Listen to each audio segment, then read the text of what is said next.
This is called the GIMP. It's an open source free photo editing program. And so I opened up my image, and it's very simple. And then I go over to, let's see, can she remember? Image, and I go to mode. And I'm going to go to indexed. And indexed, you see that it says you can generate an optimum palette, you can use web optimization, you can use black and white, and you can use a custom palette. Well, I'm going to generate an 8 color, and I'm going to use no dithering at all. So let me convert that. When I convert that, you'll notice as it comes up in just a minute that it's less than that. So I can see that I've got my value here. I've got lights, I've got midtones, and I've got darks. Now the reason why I did this is because this is an easier scale map to use, and you can simplify. You don't have to have the jaggies here, but just for your brush you can actually do that. But you can simplify the shapes, and therefore it's easier to use. Let's see if we would have done it. Let's raise it some. Let's see if we can actually go into our colors. Let's give it a brighter, go to color balance, and let's see if we can bring her up some.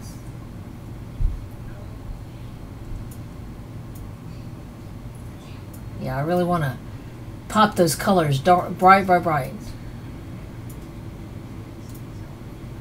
Really do some saturations on it.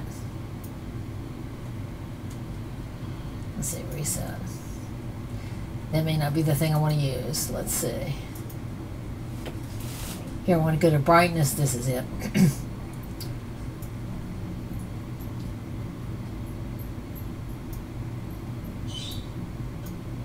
That's it. I want to really have those darks and lights. So I'm going to do this. This is an auto brightness.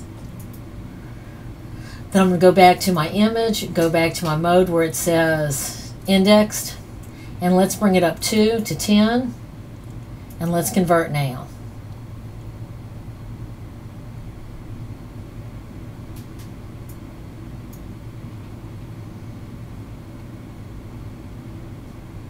Okay, now you see I'm happier with this because again it gives me just where I'm going to have those lights and darks. With this I'm going to go ahead to the file, and if you save it, you would save it in its native format, which is an XCF, but I'm going to go ahead and export it for printing purposes. Hello, this is Debbie Touye again with the eBrush, Creflo's eBrush. And so I showed you how to use a photo editing program to actually optimize your photos so that they could be used for value sketches when using the eBrush. So this is a persimmon, and you'll see that this is done in color, just to give me an idea. I also went ahead and did it in black and white. And when I draw my sketch, I'm going to be more concerned about the shapes, not so much the... I'm going to know that I'm going to need a shape like this. For my first value, I'll cut it like this. I'll have this. I'll have this. This. And then some shapes here. Then I'll have this shape. And then so on. Now remember, with the markers, you're going to use, I always start, and the lightest part is going to be actually, I'm going to see how close I can keep it to white. You know, if I'm going to use something that this isn't going to be white, I'm going to use the lightest green that I have or yellow that I have to work with this. But remember, you can always put darker colors on top with this, but it's really hard to pull back out the whites once you have the darker colors down, although you can use a blender or alcohol to pull them out. But what we're going to do is we're going to try and do it without using that. So the first thing that I would do is, and these can be used for very intense photographs. I just chose something simple to start with. So I've already started my sketch, and again it's a really rough sketch, but it'll come together. So I've got my persimmon going here, And then I look back to my shapes. Now remember, that's what I'm going to map this with because I'm using my values. And you can mark it if you want. You can. I'm just going to give it a little bit of a odd thing here, and I'm going to put that this is a medium.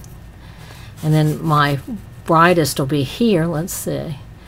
I'm probably going to come down like this, do this, bring it in some, bring it around like this. And then this will be my lighter. Get him out.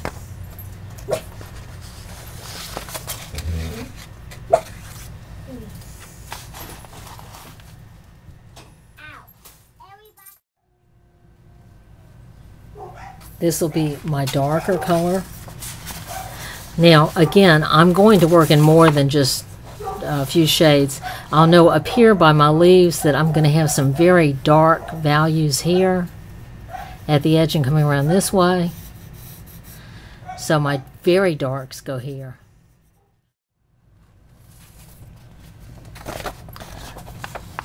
You'll notice that now I'm going to go up here. This is going to be a mid-tone again.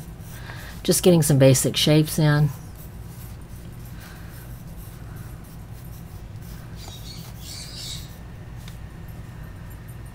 I've got a little roll over to this leaf here. This has the darker color here, coming out and around to the top of my persimmon. And then this goes like this. Now I know there is a stem here. I'm not seeing it in the shadow, but I do know there's a stem here. And around and around. Now I'm going to use my Spectrum Nora BT1. And I'll kick it up. Now remember, if you do need to use any kind of mask, you're welcome to. I don't really know that I am. I'm going to pull it out just in case I do decide to. But again, it's always a great idea too. Since you do have to find that sweet spot a little bit, let me pull out this. This is just a scrap piece that I started to map with and I decided not to. So I'm going to take this, I'm going to pull back on my marker a little bit. And I found the spot and you can see right away. There's my spot. This might be a little bit lighter than I really need, so I might go with something a little bit darker.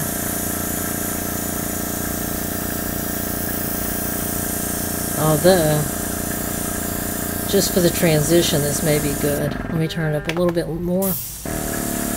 There we go. Now remember, the further away, the more diffuse. And again, this is just this can be my blend line. Go with something a little bit darker.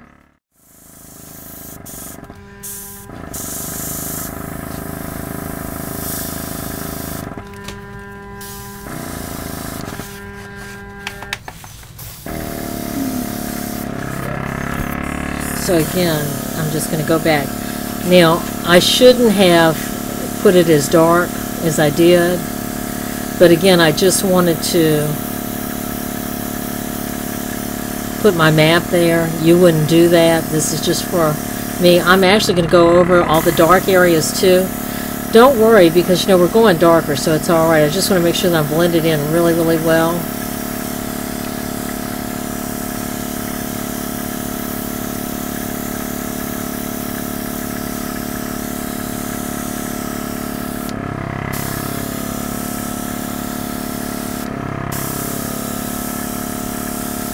And the areas I'm going to be darker, I'm going to bring it down a little bit so that I can just give myself a little map of it. And since I will be changing colors right in here for my values, I'll do that. So we come back and we use our templates to just give us that little bit of control that we need.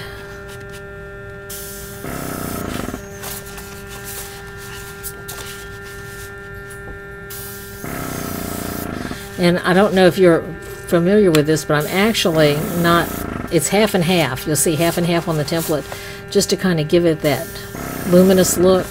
And it does, it illuminates the edge. So let me Can you see how it's coming together? And you see how our colors are starting to, our color map is here. Let's see if we can. See, so it'll start to really come together as we work it. And we'll go back with a little bit of our browns just to catch the image. There we go. Just a little bit. Let me turn it down some.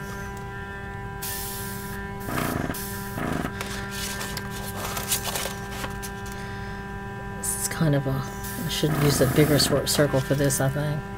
But you have the general idea. It's, let me see, my marker is overspraying a little bit too much for my taste, so I need to pull it back a little bit and reseed. There we go. When you reseed it, it'll quit doing that spackling or speckling thing that I've got going on. Let me grab another. And don't be afraid to change up. Don't be afraid to, it's only paper.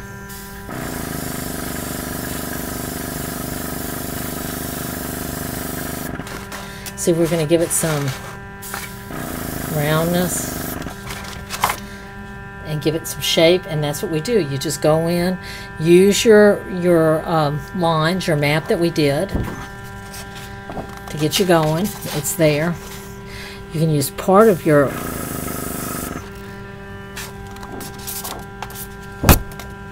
and don't be afraid to reach out and just touch. You know how we talked about doing dots? Just back and forth, lightly.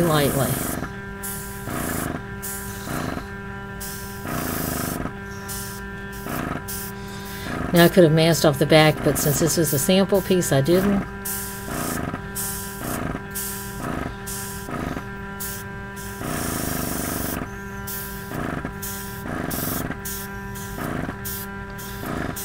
Don't be afraid to go in and just really light. Go back and touch it up, and you see that it's starting to take on some form, and I'll go back in with other colors and work it freehand. But that's what it's about. It's about getting yourself a map and using that map to make your roundnesses. And you can even use this with portraiture on people. So it's a way that we can use our eBrushes and just common quilting template plastic to make our curves and to make something that's a little bit more than just a stamp. Now, I will be sharing with you next week how to use stamps, and what I'll be showing you is how we can actually take a stamp and stamp it on another image and use it too to model down. So I'm going to finish working on this, and I just wanted to share this with you and see if you're interested in maybe trying to convert your image, optimize it for the web, and then go from there.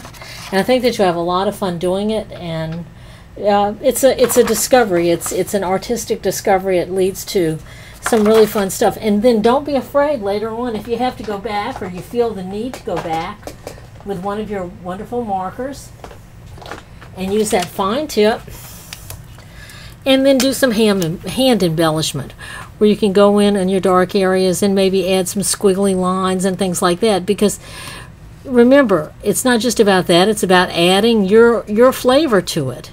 And I love just going back and doing some neat work to really include it in. So I've got my basic colors down. I'll go back, I'll work it more, I'll play with it more.